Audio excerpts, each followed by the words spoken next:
How to add and install Gaming Hub app on Samsung Galaxy S26 Ultra. So let's start the video. First of all, go to App Library. Now here's to click on Store App. Now here's to click on the search icon. After click on this search icon, search Gaming Hub. So you will see Gaming Hub app is there. So click on Gaming Hub app. So after click on Gaming Mobile, now here I am showing you install app. So after click on install, so after the process, few seconds later, app is download. So after if you want to use, so click on open.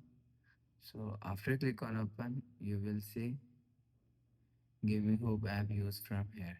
So after the process, go back to home screen, refresh phone. So that's how you can add and install Gaming Hub app on Samsung Galaxy S26 Ultra.